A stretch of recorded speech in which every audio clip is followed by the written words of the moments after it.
Welcome to the Unlock Your Limitless Potential podcast. I am your host, Amy Moore, also known as Amy Hates Carrots, and I am a transformational coach, a trainer of many subconscious, somatic, and energetic modalities, and a spiritual business mentor who is here to support you in quieting that darn carrot-chasing ego, aligning to what your soul is calling you to instead, and diving deep within to activate the limitless potential and wisdom that already exists within you now. On this podcast, you'll learn all about your inner world, how to create the reality that you want, how to make decisions that support your truest, most limitless self, and how to create positive and lasting change in your life and your soul-driven business. Thank you so much for being here today. Let's dive in, shall we?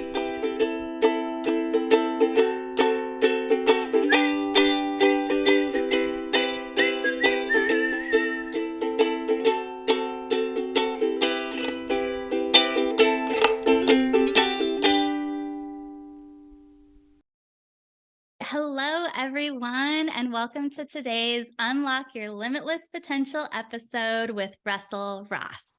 Now, Russell has been in the healing space and facilitating readings for 25 years now as a clairvoyant. 35.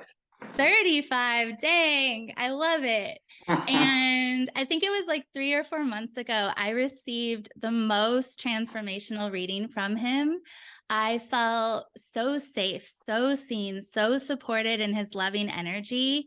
And the way that he delivered the messages that he received as these like very detailed visual metaphors, it was like pure poetry for my soul, first of all. But second of all, it was like a very deep needed healing experience. And so I've never really had a reading quite like his before.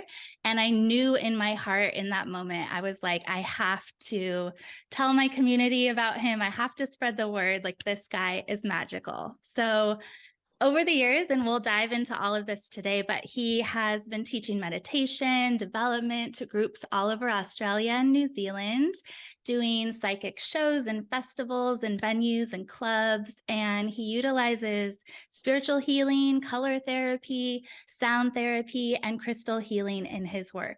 And I'm just so excited to welcome him today and his beautiful soul. So let's dive in, hear about your story, chat about psychic and spiritual abilities, and welcome, Russell. Thank you so much for being here today.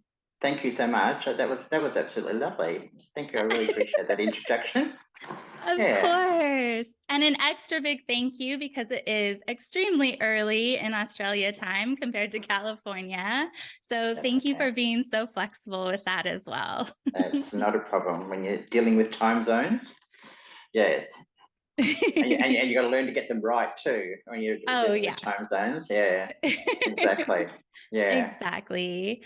So I wondered if you would want to maybe start by kind of just giving us an overview of how you got into your work in the world and exactly what it is that you do now. Okay.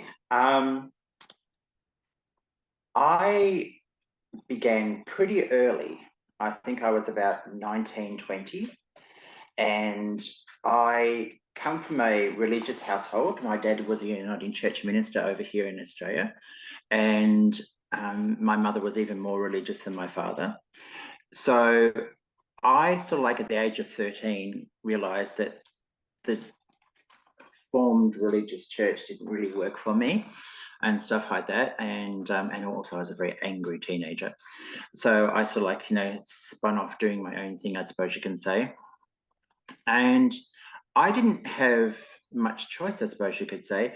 I am a conscious astral, which basically means that I come out of my body and will be talking to spirit like I'm talking to you if you were sitting in front of me. And so that's how I began all of this journey, was through what I would call dream time, or what I thought was dreams. And then I realized at a very early age, like in my teenage years, I realized that I could actually control my dream world. So I would have this like a most amazing sort of like dream, wake up to go to school, get up, be gone to school by 7 o'clock in the morning, come back home, 10 o'clock at night, radio, ready to go to bed. And I'd be lying there and I'd go, radio, I want to go back to the dream I had the night before. And I would. I go back. And but then it turned into me, my video's doing some crazy things. Then it turned into me dreaming of moving spirit into the light. And I didn't really, and also a lot of things were happening around me spiritually that were like, I suppose I can say, freaking me out a little bit. And I did find what they have over here called a spiritualist church. And I spoke to one person who sent me off to see a reader who, yes, let's just say it wasn't the most pleasant experience and stuff like that. But it catapulted me to meet this lady. A friend and I were on a break in the middle of our studying and like a summer holidays, and we decided to go bookshop hunting. And I ended up in an alternative bookshop and a spiritual bookshop, and ended up meeting this lady there.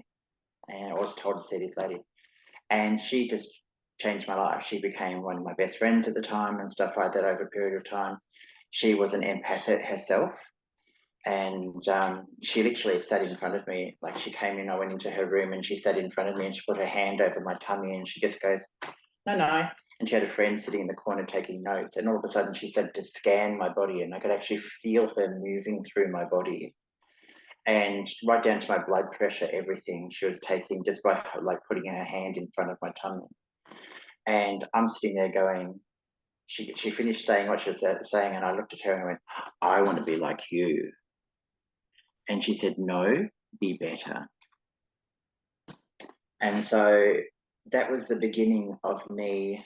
And I sort of said to her, well, you'll be my teacher. And she said, no. She said, I'm what? And I said, what? And she goes, no, you're to teach yourself. She said, your greatest gift is your sensitivity. And at the time, I used to burst into tears at the slightest thing and all that sort of stuff. It was crazy. And I said, oh no, I don't want to be like this for the rest of my life. I want to. And she goes, no, your sensitivity is your power. And I didn't understand what she was saying until a little bit further down the track, when my empathic energy like became quite strong. So that was the beginning of like me, so like being taught by spirit. So I didn't have any teachers as such, and I've had a weight problem my whole life. I ended up becoming excessively gigantic and stuff like that. And but at that time and stuff like that, so nobody would hire me. So I decided, oh yeah, I'll create a life of my own. And so I did. And so I went out there and I did a tarot course at a spiritualist church I went to, and that was it. I was out in the world, and stuff like that. And as I said to you, spirit used to come to me like when I go to sleep. I could put my head on the pillow, be asleep in 30 seconds and out of my body, and they would take me all over the universe, and all the different levels, up as well as down, teaching me about energy, about healing, about what goes on inside of people and what they look like on the inside rather than what they look like on the outside, to listen to people's hearts rather than listen to what's coming out of their mouths, especially when you're doing readings for them and stuff like that, if they're not listening to themselves. And the whole of my journey was like, okay, I'm going to follow my heart. Let's just see where my heart takes me. And my heart's been a bit of a tricky thing. It's taken me on some pretty interesting journeys. Yeah. Towards ultimately helping myself and stuff like that. So yeah, it's been quite the journey sort of thing. Yeah, but I'm very blessed in the fact that, as I said to you, being able to be taught by spirit. Like at one point, I remember living in this one place, and all of a sudden, this being just walked in beside me, and she just said, "I have come," and I was like, "You excuse me," and it was the goddess Hera.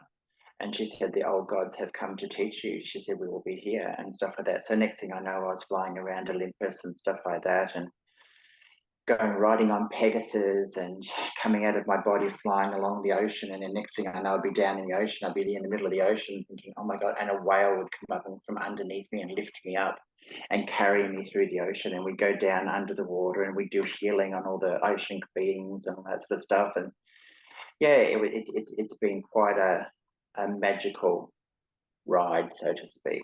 Yeah. Oh my gosh, that's so beautiful. Thank Mm. you so much for sharing that. And it's just so lovely that the advice given to you was to just have your own journey and to learn from yourself Mm. and learn through your own experiences. And it sounds like from you doing so, like you were able to allow everything to evolve just as it should, which is just so lovely. Well, within the first 2 years of what I call my growth, I used to like grab books and read and stuff like that. And then all of a sudden, I started to try and read, and I'd read the first page and I'd fall asleep. I got a crystal book to learn about crystals, and I'd read the first page and I'd fall asleep. And after about 5 times, I'm going, I am going to read this page and I am not going to fall asleep. And bang, I'd fall asleep.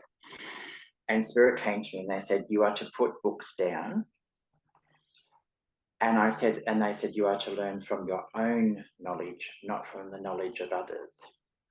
Wow. And so I still read, but whenever I was given anything to read or recommended something or whatever, it usually confirmed what was already happening for me. So that was how I learned how to, and it was like the progress of doing readings. I started off doing tarot readings and using the tarot cards and stuff like that. And then Spirit came to me once and said, you need to put the tarot down. You're not going to be a tarot reader. And I was just like, no, I need these, you know. And so I kept on saying, no, I'm not. And then I had a lady come for a reading and she sat in front of me and we shuffled the cards and I put them out and I looked at them and I swear to God, they just became blank pieces of cardboard.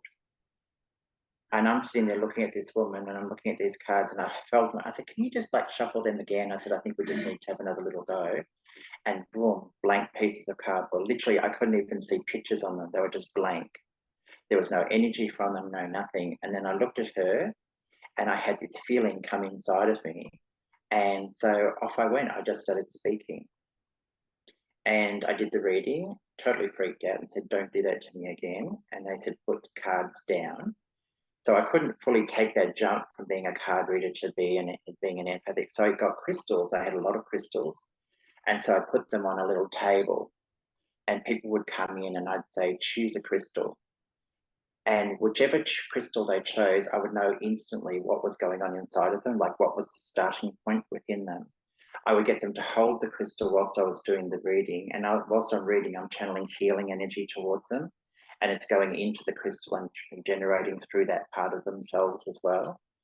So I did that for a while until, and the way I learned how to listen and just read was I said, okay, as soon as the person walks in the door, every thought and every feeling that comes through me is theirs, not mine. And anything that comes through is for them. Mm-hmm. And so that's how, and I am not to filter it. I am not to put myself in front of what is being said. I'm not to question it. I am just to open my mouth and speak. And so I did. And to begin with, I would go 100 million miles a minute. I'd be like, like this, you know, and people would go, and I said, and every now and then I go, yeah, and they go, uh-huh. And then I go, are you sure? And they go, no. And I go, oh, okay. And I had to learn to go, slow down. And also, as I'm going along, going, do you understand what I'm saying? Do you get where I'm coming from? Because you can tell somebody one thing because of what they're going through, they'll think that you've told them something completely different Yeah. because they'll take it on as their own stuff. And you've got to turn around and go, no, I didn't say that. And you need to redirect them back to what it is that you're actually saying. Because sometimes if they don't want to hear it and they don't want to know it, because it's difficult for them, especially when it comes to relationships. I've had some doozies. I've had some like some amazing sort of like, you know, humans are the most beautiful things in the world. We are the most tragic, most beautiful, most wonderful, most excuse the expression, stuffed up people in the world. And we can do some really, really sort of horrendous things to each other, but we can also do incredibly kind things. And that's one of the things right from the beginning is that I think what I have is I have a level of compassion for humanity. It doesn't matter how sort of like bad it seems and stuff like that. I try and see the compassion and the good that's going on underneath the surface and what's generating in the universe. And I genuinely adore humanity. I think it's absolutely beautiful, and I think that we live on this incredibly teaching. I see the earth, this realm, as a teaching realm. Okay, and a space where souls move through to enhance themselves and to awaken themselves and to yeah, be more complete within themselves, I suppose you can say. Yeah. Yeah. So yeah. So as far as I'm concerned, every single soul is on a journey. Every single soul is worthy. It doesn't matter how light, how dark, how whatever. As far as I'm concerned, sitting inside them is the essence where they came from. Mm. It's just that everything on top of that is just stuff. Yeah. And come sometimes lifetimes of stuff that we are unraveling, unwinding from within ourselves. A journey, you know. Like even like us as human beings, you know, we are brought into the world through our parents. And the moment we are created, the moment we are inside the womb and we start to develop and we start to create, we take on our family karma, which is our DNA going all the way back through our history. We take on the immediate family karma of those who are around and what's going on, our parents, our energy from our parents and stuff like that, and what their relationship is like, not only to each other, but to themselves. And then we come out into the world, and if we've got siblings and all that sort of stuff, and so our conditioning so like creates our grounding foundation.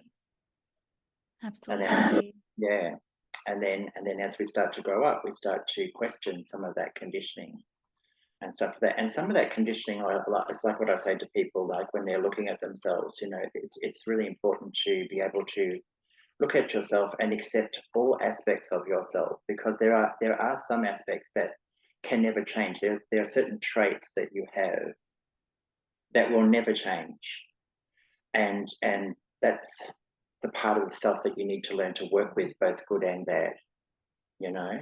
And then there's the other part of ourselves which we can where we make choices. How do we choose to be? What do we choose to follow? What belief systems do we choose to follow? Do we believe in ourselves, or do we allow ourselves to, you know, take other people's opinions before ourselves, you know, and to be able to carve our own way, you know. So it's like you said about, so like, you know, doing things on your own and coming together with people and things like that. You know, as I said, I've been doing this for 35 years now, and I've definitely had to carve my own way. It hasn't been laid in front of me and stuff like that. And especially when you sort of like, you see people who end up with, like, you know, mentors and tutors and all that sort of stuff. And my mentors are my clients and my spirit and all that sort of stuff, you know what I mean? And also music and movies and art and anything that comes into my sphere. I am an observer of life, you know. Yes. Yeah. Yes. Living life to live life, not just to like it's not just about healing. I think you said something like this in my own reading too. It was like the exact message I needed at the time. It's like you go and you dive deep into the spiritual rabbit hole, and you can tend to just like keep digging for more. You're like, okay, what else is there that needs to come up? What else is there that needs to be healed? What else is there? And it's like sometimes that tunnel vision can be created, and it's like, oh, but life also exists here and you need to be living it, so that maybe that's also Absolutely. just part of exactly what needs to happen. So yeah. 100%, because you can go to anybody and they'll find something inside of you that they think is like that needs to be healed, or it's slightly out of balance, or whatever it comes down to. You know, that's part and parcel of like life. You know what I mean? We teeter on the edge of like the seesaw of life. You know, running up and down the length of the seesaw. You know, depending on where we're at, because you know. Yeah, it's like love. Love is not just positive; it's negative. It's positive. It's chaos. It's contentment. It's all things. You know what I mean? It is our heart chakra. It is the center of like the chakras below as well as the chakras above. You know what I mean, and stuff like that. You know, and yeah, and sometimes you know that as I think I said to you, I'm not sure, but one of the hardest things that people can accept about themselves is not necessarily their negative selves, but their goodness. Mm-hmm. They find it difficult to accept their goodness. You know, they find it difficult to relate in the sense of like, you know, we talk about the masters, we talk about archangels and all that sort of stuff. These are my friends. They are my equals. You know, I'm not saying that I am a master in any way, shape, or form, but when I am talking about them, when they come into the room, you know, I can sit here and I can tell, you know, I'll be sitting here and all of a sudden Archangel Michael will come in and go, "G'day, mate, how you doing?" And Mary will come in for somebody who's Catholic and stuff like that, or religious in some way, shape, or form, or she's a symbol of compassion, love and compassion, and she comes and they go, "Hey, Mares, how you doing? What's going on?" and stuff like that, and she'll give me the message that needs to be given, and you know, same with Buddha and all the others and stuff like that. They are our friends. They are our equals. They didn't teach that anybody is lower than somebody else. They taught that we are all exactly the same as each other. And if that's the case and stuff like that, then we are also the ones who have like a direct connection to the source, to the universe, and to truth, you know, and stuff like that. And the hardest thing sometimes is being honest with yourself, you know, and being able to find, you know, what is it that my heart's desire is, you know, what's going to fulfill me, what's going to feed that need inside of ourselves that is going to be the most beneficial, you know, and even with people around us, do we have people around us who take from our lives, or do we have people around us who add to our lives, who inspire us, who keep us buoyant and all that sort of stuff, as we do for them, you know, and stuff like that. So yeah, so and one of the things I say about being a reader and being a healer, and I learned this very, very quickly and stuff like that, is I take a lot of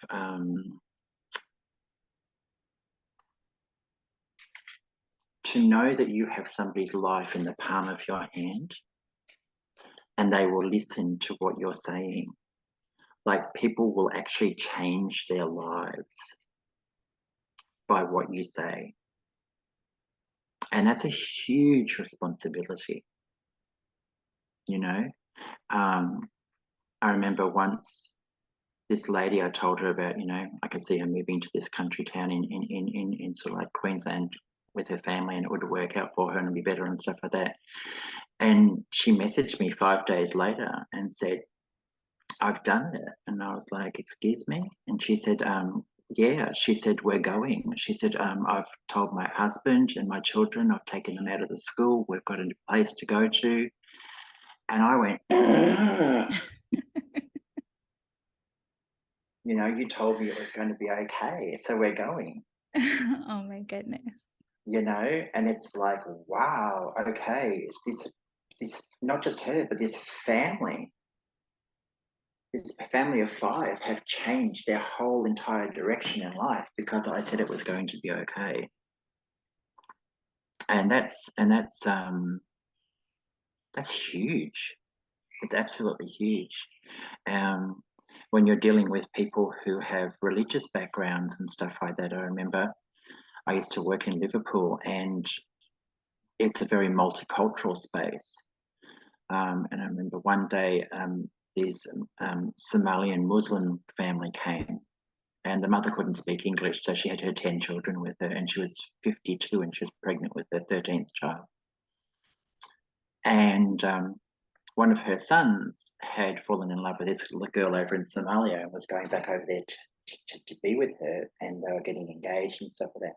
And one of the readers in the place that I worked had turned around and said that she was a witch and that she had cast a spell on her son, and that's why he was going and stuff like that, and blah blah blah blah. And I was so horrified, I couldn't believe it. And when the reading was finished, I actually went up to the owner of the place and I said, "Who gave this reading to this Somalian family?" And she said, "Oh, so and so." And I sort of turned around and I just sort of said, "Do you do realise what he said?" I said, "In Somalia, they stone people to death for being witches." Mm. And she was like, "Ah." I said, "Mm-hmm. You need to be sensitive to people's understanding their religious beliefs, their understanding where they come from. As I said to you, an observer of life, Mm. of culture, of all that sort of stuff. You know what I mean? And but also go into it like with an open heart. You know, I'm saying all this not just to frighten people or anything like that. That's not what it's about. That's how wonderful humanity is. It is so many different aspects. And to be a reader and to be a healer and stuff like that, and to go in and to have the privilege of going inside of somebody as an empath, to feel inside of somebody, to feel inside their feelings, their emotions, to allow them to let me do that. I remember right from the beginning, I sort of said to Spirit, you know, when people come into my space, there is no judgment. We have no judgment. Can have done anything. It is none of my business what you have done, and lots of stuff.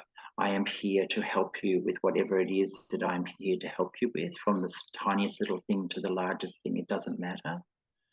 And and what you believe and what you see at the end of the day is none of my business. Mhm. But it is up to me to work with that, to understand it and respect it, and it is the most incredible honor to be able to do that for people. Yeah, I am Yeah, in awe of it all the time. Mm. that's so beautiful. And thank you for sharing those stories. I think it is a message that kind of translates across a lot of different categories too. But that responsibility that you have as the healer, as the space holder, as the facilitator, even as a coach, or like anyone that is going to be working with clients in some capacity where you are holding safe space for them and you are helping them dive within themselves. It's like you, as the client, though, you are coming with that same level of responsibility of having your own like discernment with your own 100%. body, with your life, with your own human experience. And so it's that concept of like putting someone on a pedestal, or like hiring that coach because they're going to change my life, or hiring Mm, that reader because, oh, once I know mm, the answer to this, I'm good, everything's going to be better. And it's I like know. you would never want that pressure put on yourself, but yet it's kind of easy to just be the client and to do that kind of thing because you're just so ready for whatever solution that you're seeking, you know. And I so do.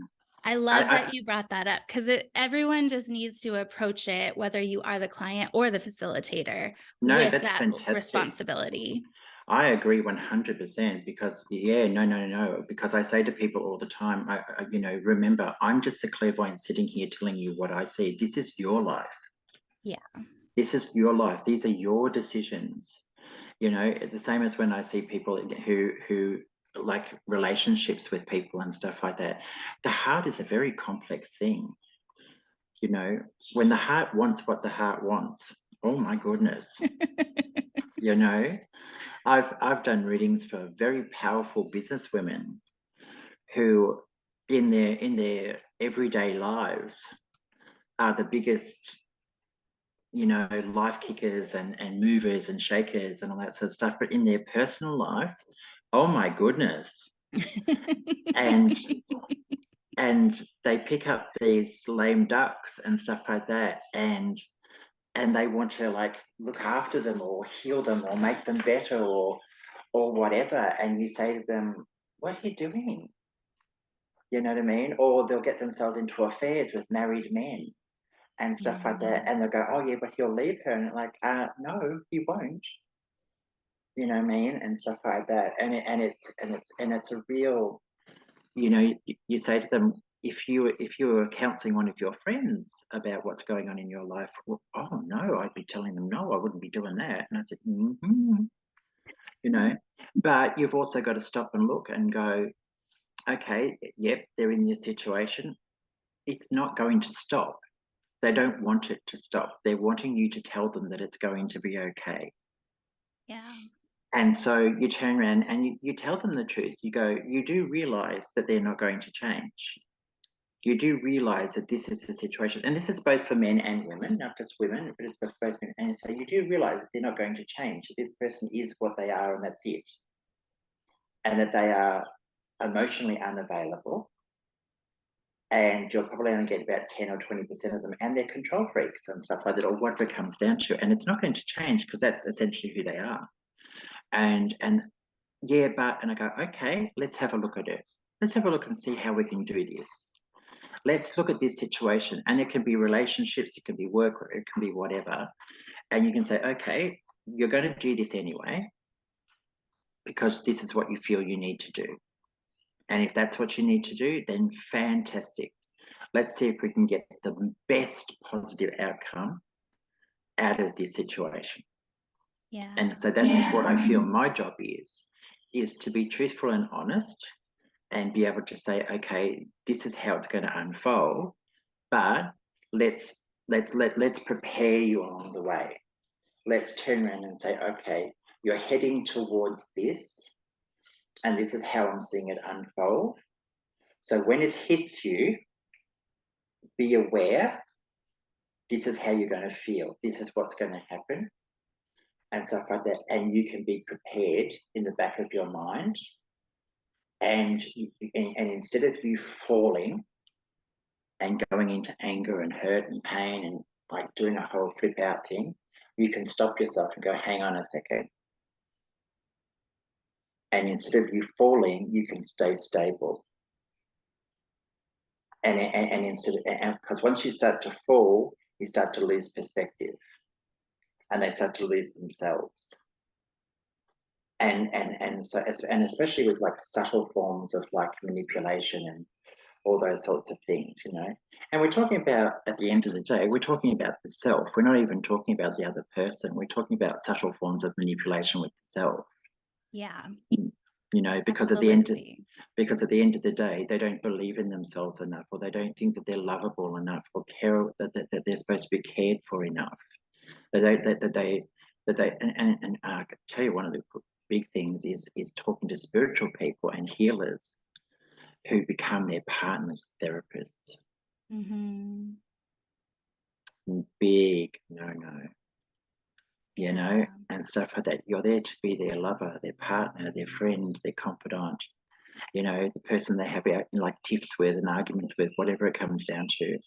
But you're not there to tell them how they should and should not be, Mm-mm. because there's a power dynamic that happens then. You know what I mean? And stuff like that. And it's a hard one. It's a hard. Isn't it an interesting life, Amy? Isn't it an It interesting sure is. life? Oh my gosh. And I can only imagine too, just like really evolving, allowing your own abilities and gifts to evolve to that level where you see so much in someone else that it's like you have to be invited in order to help support them, help guide them in some way. Yeah, little Amy, that was her journey so much, just helping everyone without them asking for it. And it really doesn't get you anywhere.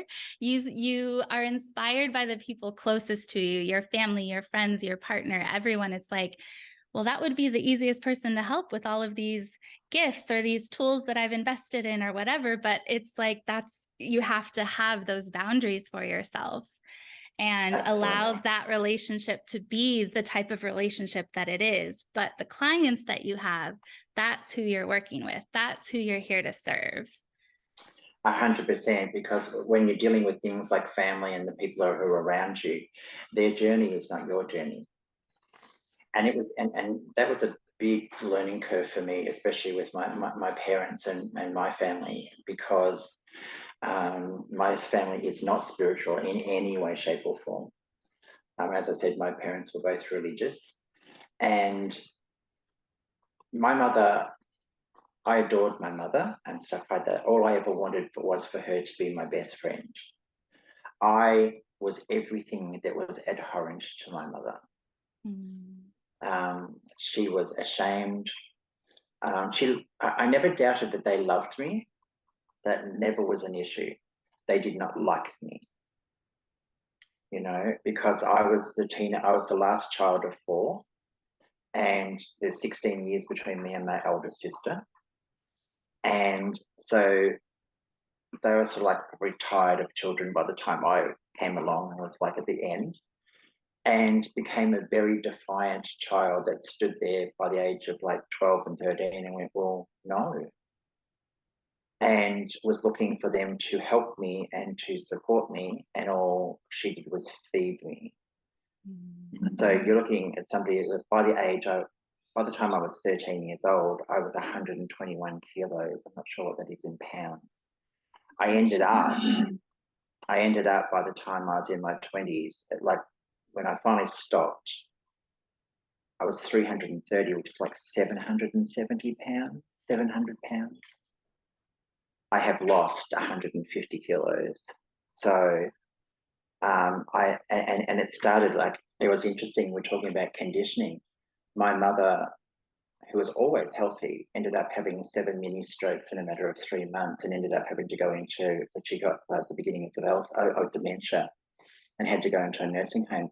As she became sick, my weight started to disappear. I went on a weight loss journey and I started to lose weight. As she stabilized, and after I'd had my weight loss surgery, my weight stabilized and stopped. And then she ended up passing. And I realized that the last lot of weight that I got on is to do with my dad. And I had this overwhelming feeling that I would not lose my weight until my dad had passed. And he finally passed the end of last year. He was 94.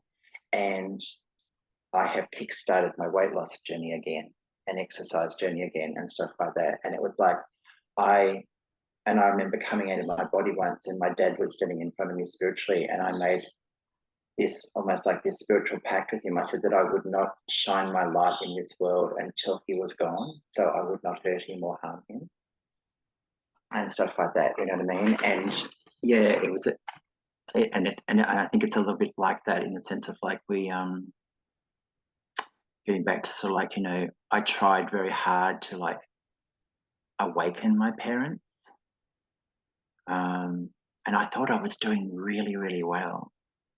And then I was speaking to my sister, and she said, "What have you been doing?" And I said, "What do you mean?" She said, "Oh, Mum rang me." And she said, "Oh, wait." She said, "Wait for it." She said, "Your brother will be on the phone." She said, "He's like, no, no, no, no, no, no, no." She said, "Just say yes, yes, yes, yes, yes."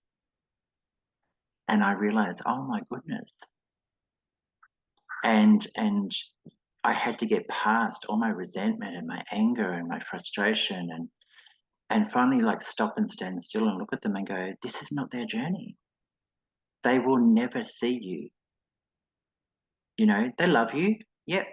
I am their son, and I love them, I adore them and stuff like that. I don't particularly like them either. They're horrible bigots and stuff like that. But and we had nothing in common at all. Same with my family. I adore them. Don't particularly like them and stuff like that, but I adore them. But it is not my job to take them on my journey, to and as we said, it's, as healers and as people who want to do that, we're like mother hens. We open up our wings and we want to, like, come with us, and stuff like that. And then when they start dragging their heels, we go, what are you doing? Come on, come on. And all that does is they're not putting the anchor on. We're putting the anchor on ourselves by choosing to like attach ourselves to people who just don't want it to know.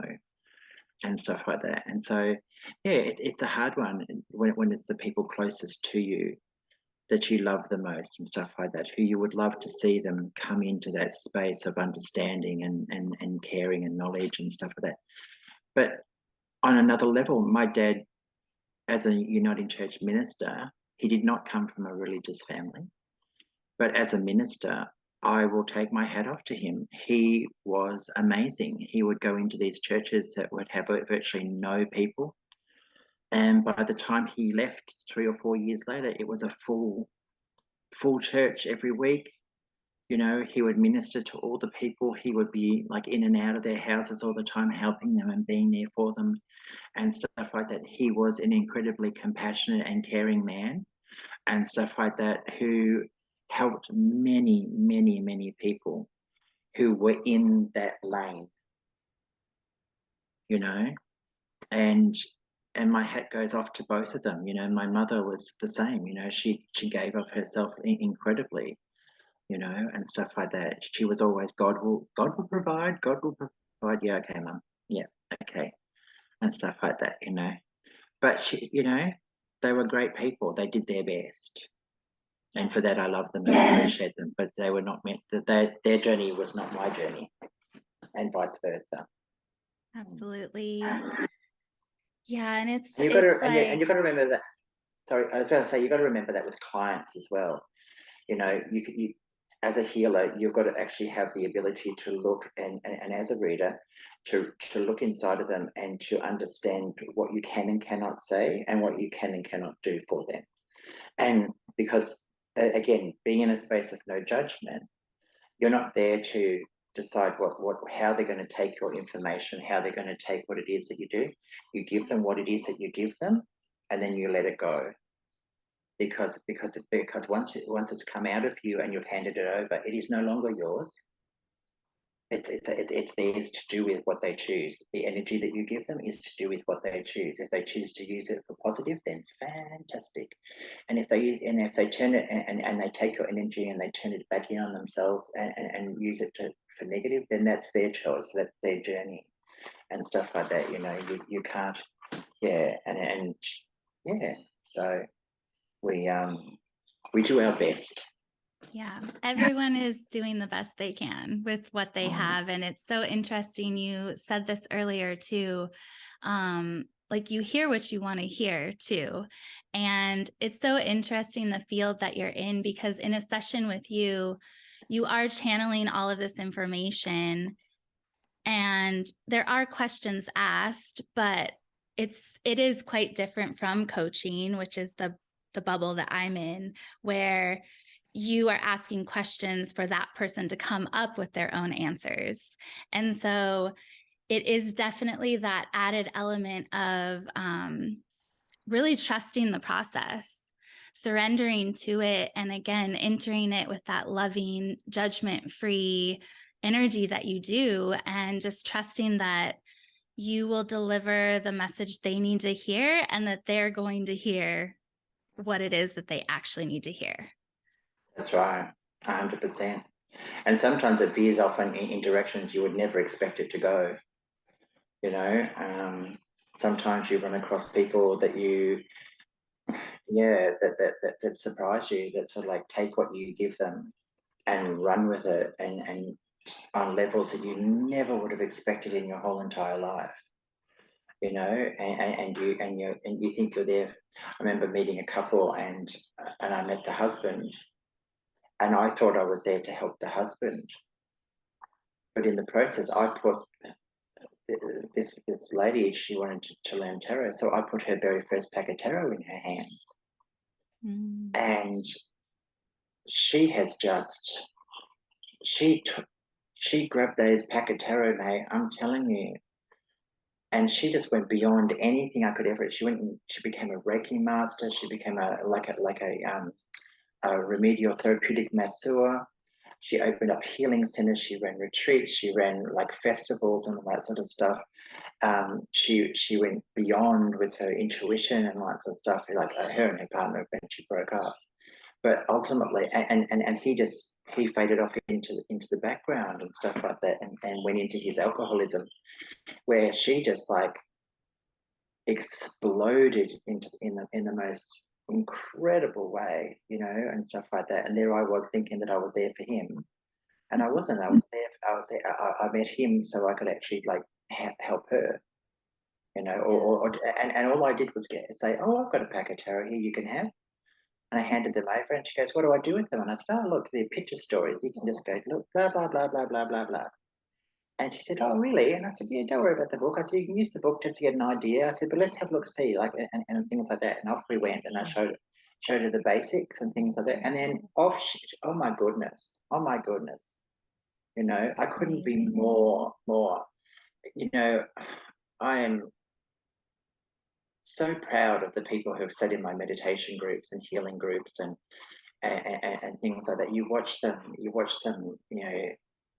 grow and develop and all that sort of stuff. And it's like inchworm, like little inch, and you see these little like explosions of joy that happen inside of them, and all you're doing is, as you said, is facilitating a space, is saying, try this or try that, or let's do it in this direction, and let's do this meditation and things like that, and see where it takes us, and you know, sitting in the groups and stuff like that, and showing them spirit manifesting on the walls and all that sort of stuff for them, and they're like, oh, and it's like, yeah, I remember what it was like,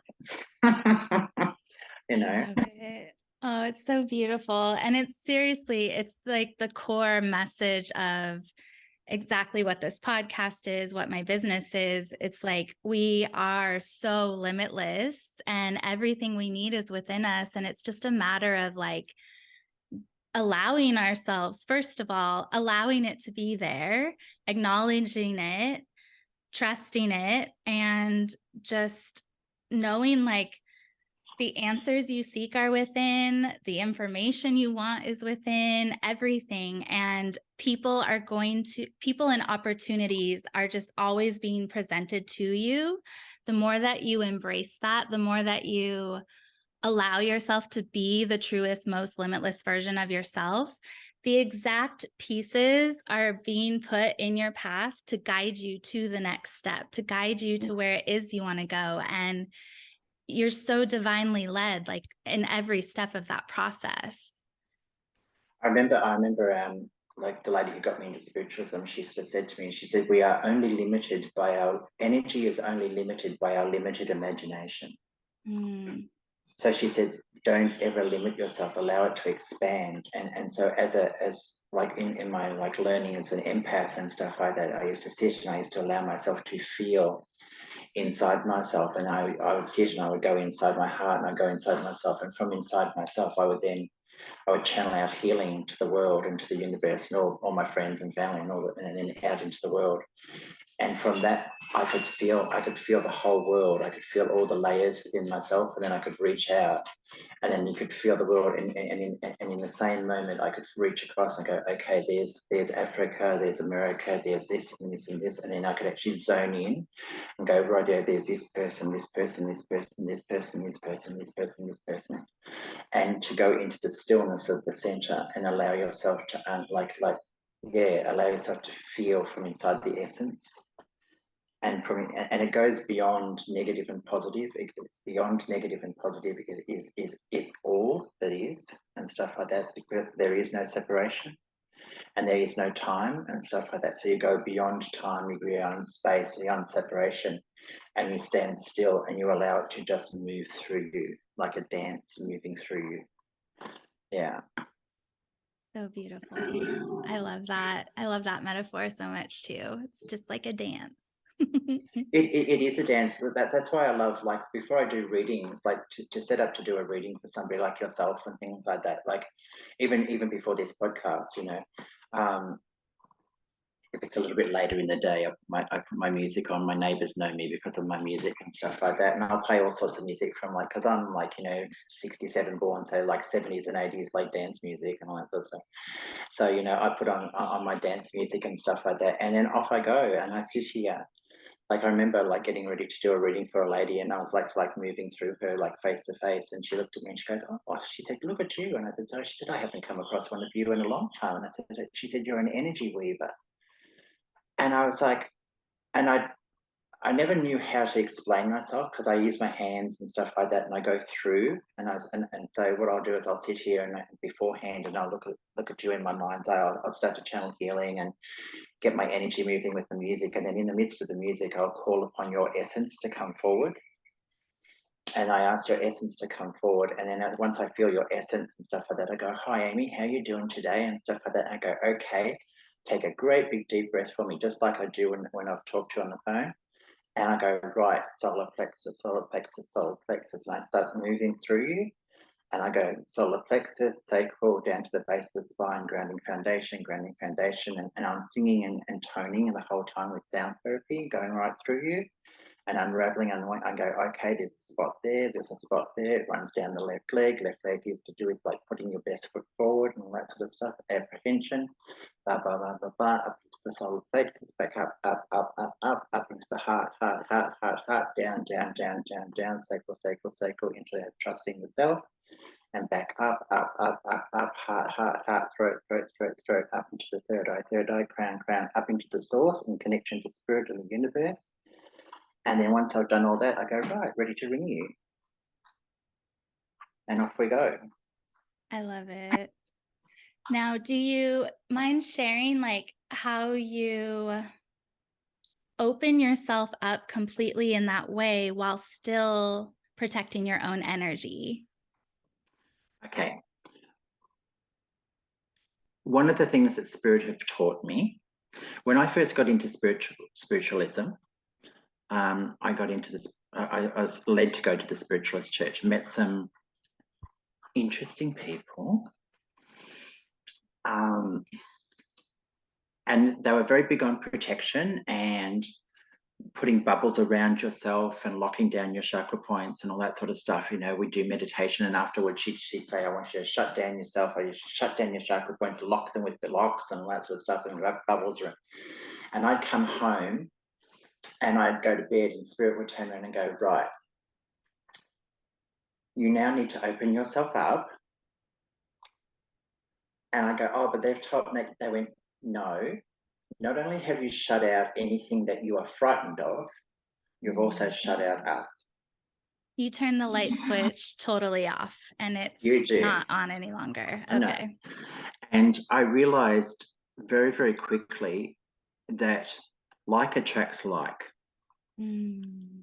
It's one of the biggest rules of spiritualism, like attracts like. So if you are a light being, if you are a caring, compassionate, loving person, you are essentially going to draw goodness to you.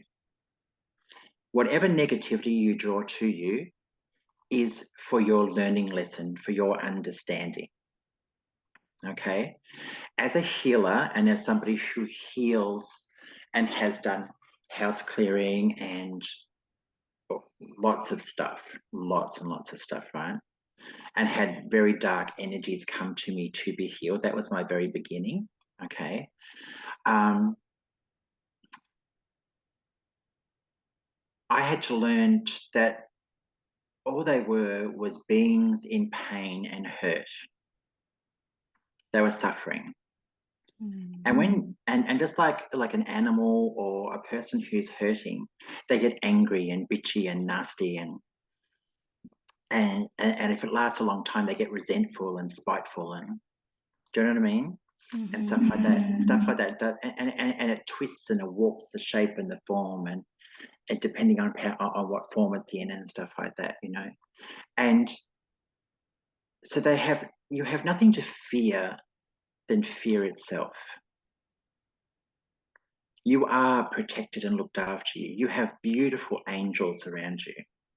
When you're working, when you're doing your job and when you're working with people and it's flowing, you can feel the universe running through you.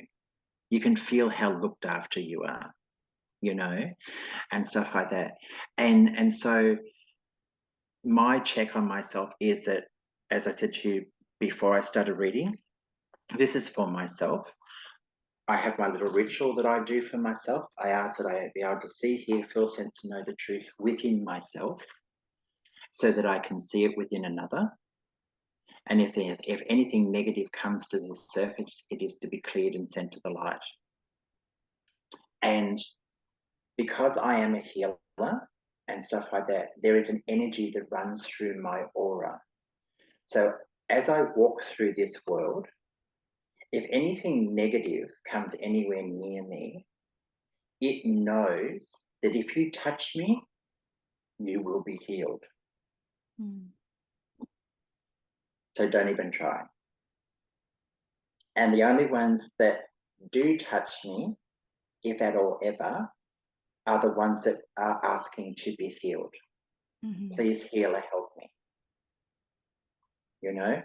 And so we are innately looked after and protected and taken care of.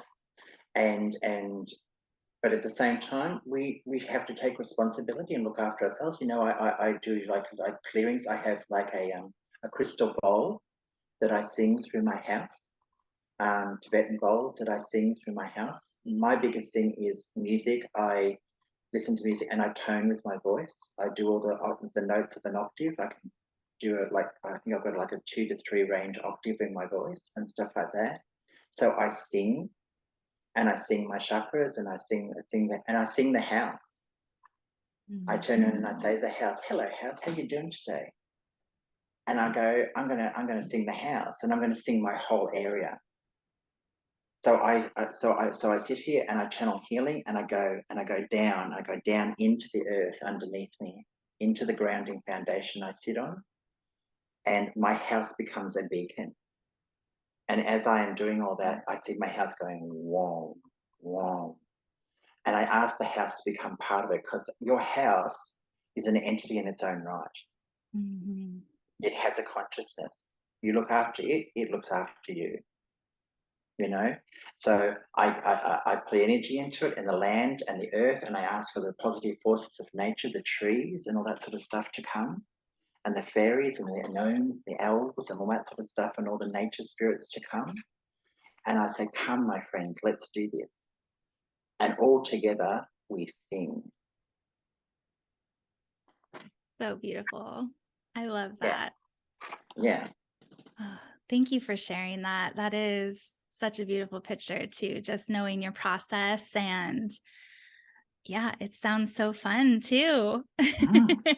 Yeah, no, it's what I did right from the very beginning and stuff like that. Is I put my headphones on and turn my music up to full and stuff like that, and disco music myself. And I'd sit there, go, white light, white light, white light. And I think, oh, nothing is ever happening.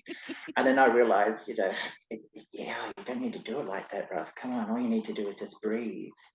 You know, open up your heart and breathe, you know, and stuff like that. And the other thing I was going to say, just quickly, you know, we were talking about going inside of ourselves and all that sort of stuff, which is great and wonderful and all that sort of stuff. But I heard a lady speak the other day about this, and I was just so in agreement with her. And sometimes, as we said, we need to learn to live outwardly as well, out into the world without fear.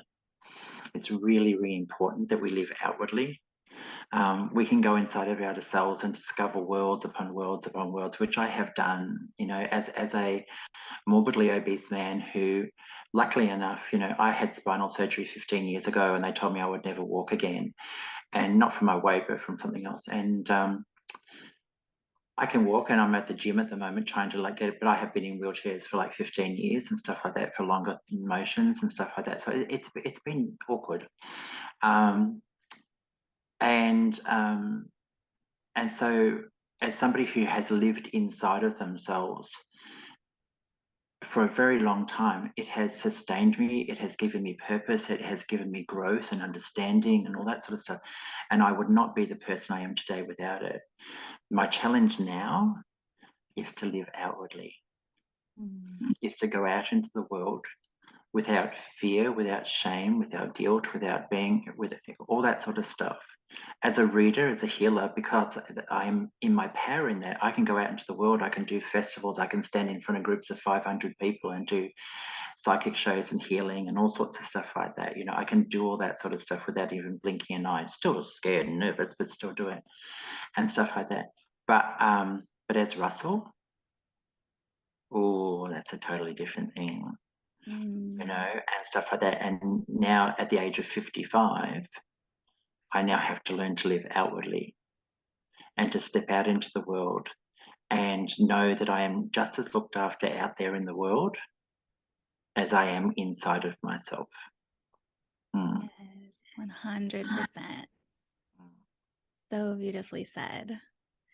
And just for anyone listening on the podcast too and not watching the YouTube video, it's so interesting. I swear, whenever I have these beautiful spiritual conversations, Zoom has the most glitchy technical issues going on. So as it becomes pixelated, as you were saying, these beautiful, profound words, it's like, I know it's the deepest message the moment like it becomes blurry too. Like, it's so interesting how energy works. It certainly is. It certainly is. Absolutely. I love it. Well, I was just curious too, when it comes to your gifts, your abilities, do you believe that everyone holds like the capability and the possibility to have their own spiritual gifts, their own abilities, and it's just a matter of activating them? Or do you believe that there's different levels of it based on like your mission in your soul contract in this lifetime per se? Essentially, like every single soul, right from like a single cell amoeba right through, it is open to growth and development on every level. Okay. Look, I read for a lady the other day, and she is an incredibly practical lady, like very, very practical, very like her job, her children, her family, very, very centric around her is her physical world, but highly intuitive. Mm. She is practically intuitive. So she is hyper aware of what is directly around her. So on that intuitive level, she will sense things happening before they are happening to her family, like on a practical level. Like she'll go to walk out the door, oh, you've forgotten so and so, or you need to do this, or you need to do that, or oh, I think I might have to do this today. Highly intuitive and very accurate, you know. Is she a spiritual being? Yes, everybody is. But is she aware of her spirituality? No, not at all. Will she ever become more than what she is on an intuitive or spiritual level? Probably not. But that's okay because that's not her journey, you know. Um, and and who are we to say what is spiritual and what is not as well? Like I've met I've met footballers and stuff like that who, you know, people say, oh, you know, you need to, you know, meditate, you need to calm yourself down. It's a footballer, you know. And I sort of said to him, I said to this one guy once, I said, when you're on the football field, like professional football, I said, when you're on the football field, and I said, and you're just sitting there, I said, and you're playing in the game, I said, you get into a certain zone, don't you? He goes, absolutely. And I said, it's very focused, isn't it? He goes, yeah. And I said, and he said, and I said, in those moments when you're not part of the actual action, you're sitting and you're like almost in a still space waiting for the, and he goes, yeah. I said, you're meditating, you know. He said, yeah, because I can't sit still, everybody tells me to meditate. I said, you already do. I said, when you go to work out and you go to the gym and you get yourself into a certain headspace, you know, you're focusing your energy, you're allowing it to flow. So getting back to your question and stuff like that, everybody has their own journey, and there are those who are here. If you take time and lifetimes and imagine them like plaits, okay?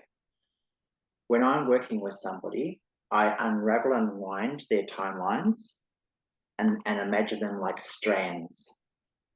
Okay, and I unravel and unwind them. So my first job when I'm reading for somebody is to go inside of them and to see what is knotted up inside, what is all jumbled up inside. And we need to unfold it and unravel and unwind it and pull it out into a long strand and work out what is your stuff and what is everybody else's stuff, and how is it impinging upon each other. Okay. Then by going inside further, we go inside and we unravel and unwind, and we have lifetimes. And some lifetimes are lifetimes made of practicality and physicality. Some are sort of like middle of the road and stuff like that, halfway spiritual, halfway not, whatever, can be religious, whatever. And others are highly religious and highly, not religious, but highly spiritual and stuff like that. And they move and intertwine into each other. They are the threads that combine us. Okay. And they are karmic destinies, they are karmic timelines, and they can take lifetimes to learn on different levels.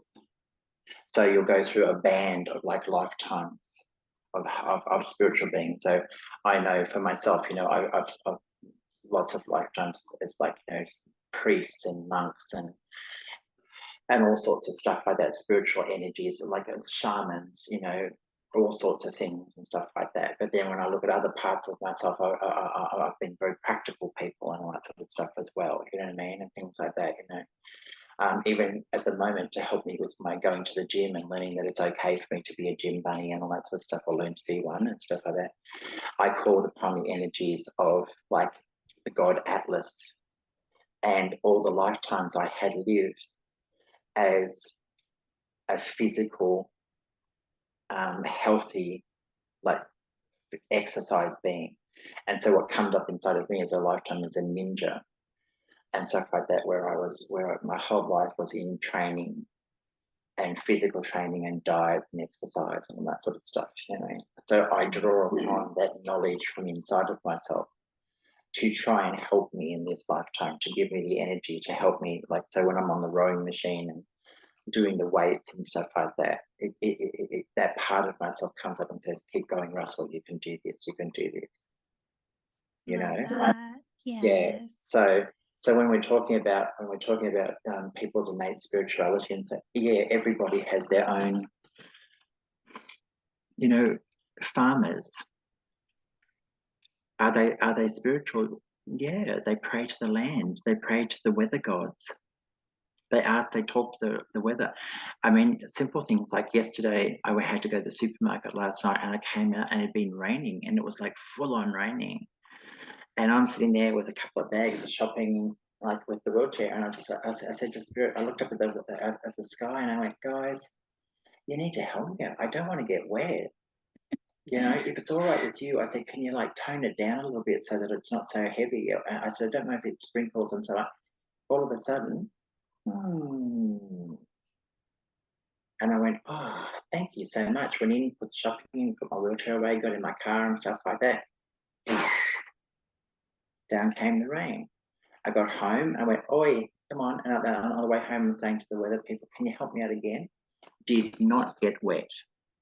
Wow. I love it. Okay?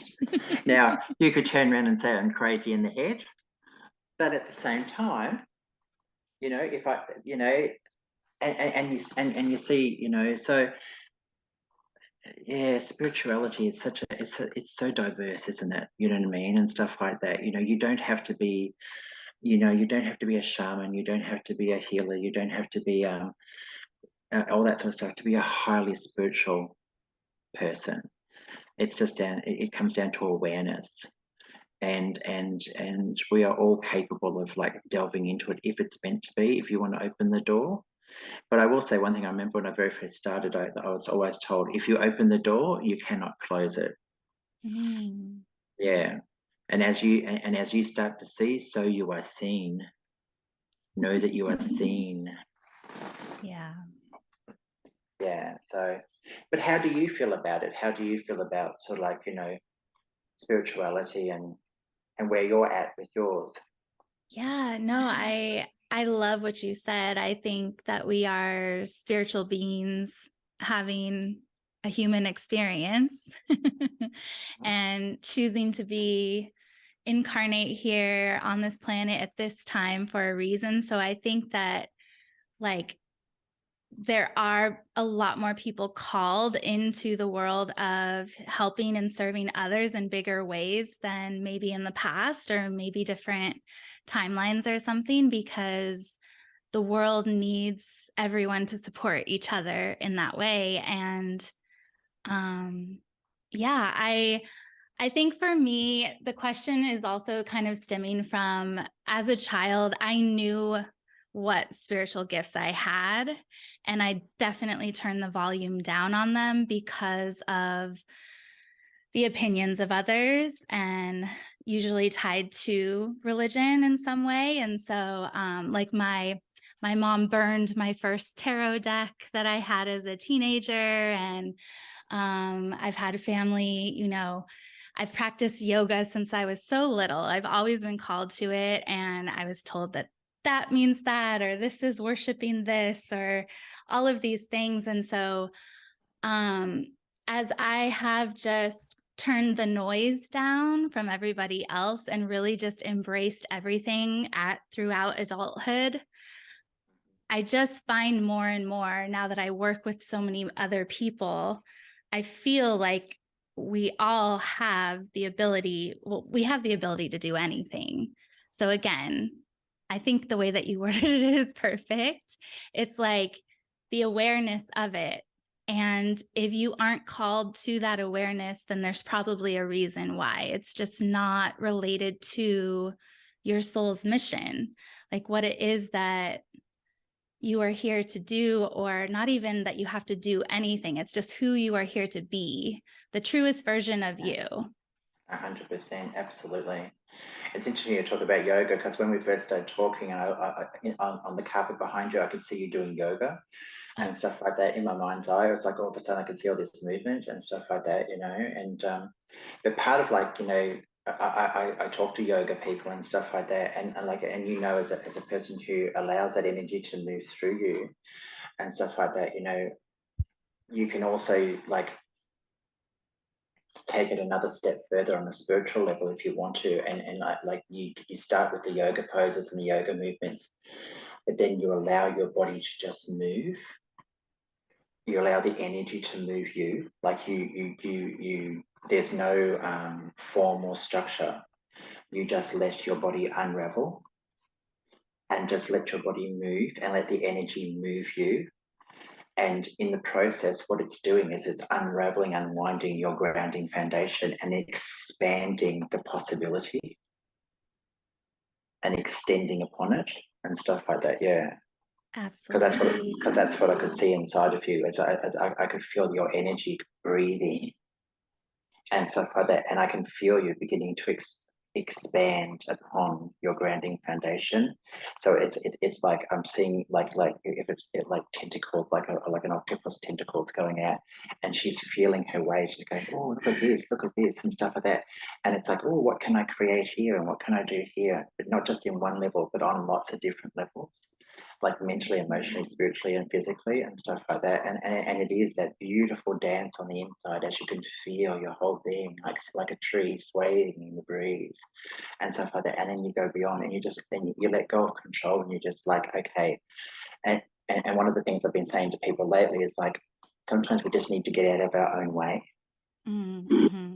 Yeah, and so it's like what we need to do is we just need to just like allow us. It's like that new song by Pink called Trustful, where we just fall back and we just allow ourselves to trust that we are caught and that we're being carried down the rapids and stuff like that. And at the end of the rapids is a nice safe space for us to be, so that we can unravel and unwind every aspect of ourselves. Yeah. I love that. Yeah, I'm go journeying through now for a little while, my Kundalini awakening, and just, it is yoga, or anything I do, is a lot less about making shapes and poses and a lot more about dancing. So that whole octopus imagery, I feel like that's literally how my body moves in those moments. And yeah, that's the perfect visual. Yeah. Fluidity, absolutely, because that's what spiritual energy is. It is fluid. It ebbs and it flows and it rises and it falls, and our awareness rises and it falls and it moves and it shifts and it shapes.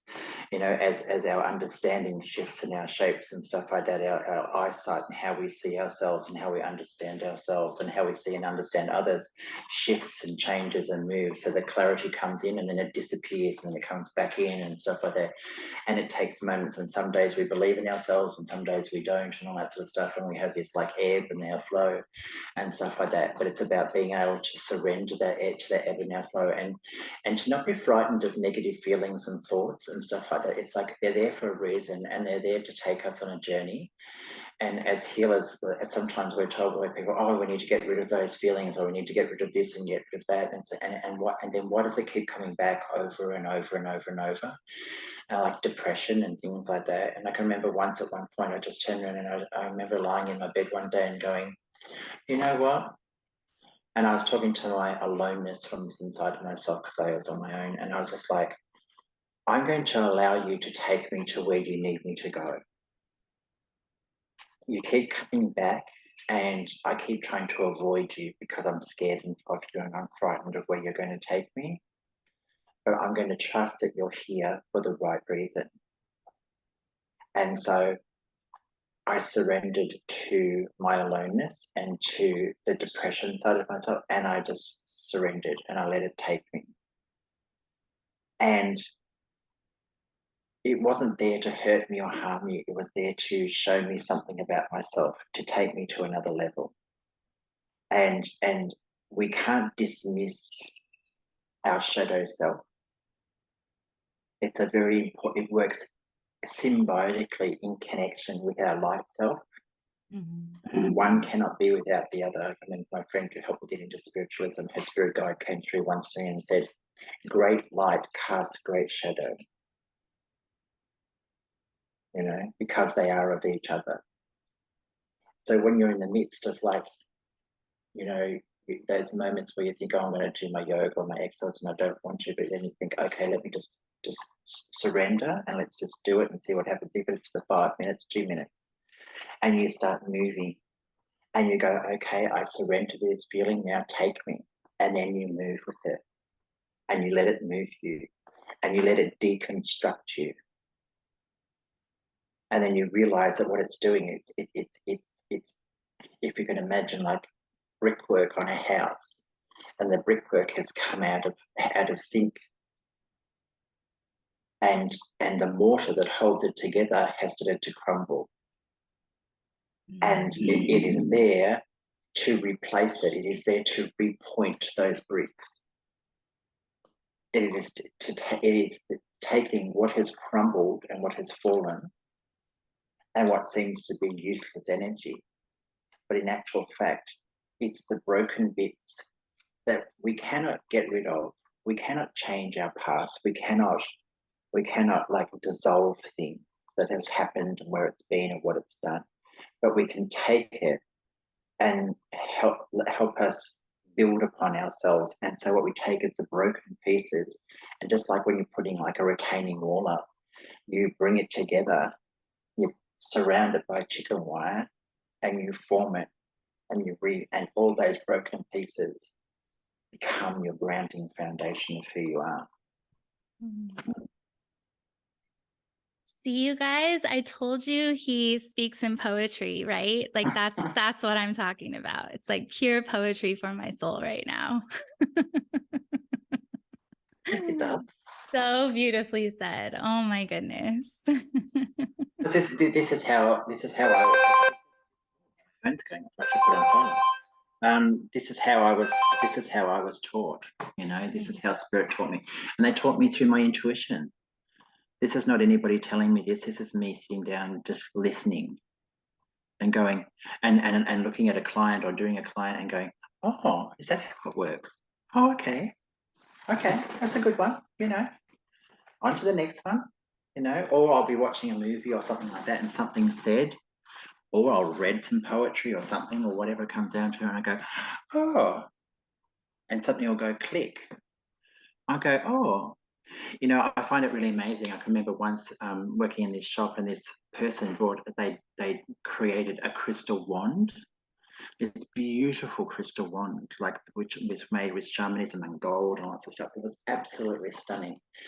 And he was showing like the people in the room, and this lady's 9-year-old son was there. And he goes, "Can I have a look?" And he grabbed it, and all of a sudden he turned around and he started going bang, bang, bang, and using it like a gun. And the person who created it went, "Oh my God, no," and took it away from him and stuff like that. And he said, "That's really dangerous. This is like a crystal wand." And I said, "Can I have a look at it?" And he goes, "Yeah, sure." And he put it in my hands, and the first thing that came to my mind was, wow, imagine the healing I could do with this. And in that moment, I just looked at the people in the room, and I realized that some people wanted to use this tool as a weapon. And all I thought of, like, wow, imagine how I could heal with this. I watch movies and I take quotes from movies, and I remember them in my head or from songs and stuff like that. I go, oh, imagine what I could say to somebody if I was like doing a session with them, and how I could use this to heal somebody or to help somebody. That's the first thing my mind goes to. Yeah. Yeah. It's so beautiful. It all goes back to intention. Like, you have a brick, you can build the house that you're saying, or you can throw it and break something. You have anything goes back to intention. So, yeah, that's just such a beautiful way to look at it. Like, this is a way that I can help other people. That's right. Yeah. Yeah. So Can't help myself. beautiful. Yes. Oh. Well, Russell, I could seriously talk to you all day. I'm so grateful that we got to connect and touch on all Thank these you. topics, and just like it was so fascinating hearing your journey, and thank you for everything that you shared. If there is someone that does want to get in touch with you or have a reading, where's the best place for people to find you? I do have a Facebook page called Russell Ross. No, Clairvoyant Healer, Clairvoyant/Healer Russell Ross. Okay, and we'll put that in the show notes too for Yeah. everybody. And my email address, I think you've got that too, russellross1@bigpond.com. And yeah, and yeah, what you've got the notes and stuff like that. So that's pretty much it. Russell Ross1, the number 1 @bigpond.com, and my Facebook page at the moment. I've got an Instagram too. I don't do much social media, to tell you the truth, and stuff like that at the moment. I've got a friend who is a PR lady who keeps saying, "Russell, you need to do more. You need to do more." And to tell you the truth, I think, oh, I'm going to do this or I'm going to do that. I did a few TikToks and stuff like that, and I was thinking, but it's like, I know I have something to say, but I'm not quite sure yet what to say. Yeah, I I'm on the edge of it. You know what I mean? Yeah. And stuff like that. Yeah. So when the time's right, but yes, no, that's the best way to get in touch with me, message me or something like that, and we can go from there. Yeah, and Okay. I do all my readings for the States and anywhere in the world. We do it on WhatsApp. So Yeah, yeah, and it was so easy and convenient to just book it with you, and then yeah, just hop on the call, and it was such a beautiful experience. So if anyone is thinking of doing so, I highly recommend it. and at the same time, thank you so much for this. It came at a really auspicious time. I had a friend saying, "Oh, what's happening with your American clients?" And I said, "Oh, it comes and goes as it's meant to," and stuff like that. I said, "I'm all happy and things like that. It's all lovely." And yeah, and then all of a sudden you messaged me, and I was like, "Oh my goodness, okay, yep, let's do this and see where we go." Because a friend kept on saying, "Oh, you need to do more podcasts, Russell." I'm going, "Oh no, it's all right. Well, it'll happen when it's meant to." And so yeah, but no, thank you so much, because you have made it very easy, and your energy is absolutely sublime, Amy, absolutely sublime. So I'm very blessed. So thank you very much. Thank you so much, Russell, and I hope you have the most beautiful day. Thank you. Thank you so much, you too, for the rest. Thank you so much for tuning in today. If you have enjoyed this episode, I would be so dang grateful if you shared it with others, subscribed to this podcast, and left an awesome review. You can also connect with me anytime on your favorite social platform at Amy Hates Carrots, or visit amyhatescarrots.com for all of my latest offers and free goodies that will help further support you on your journey.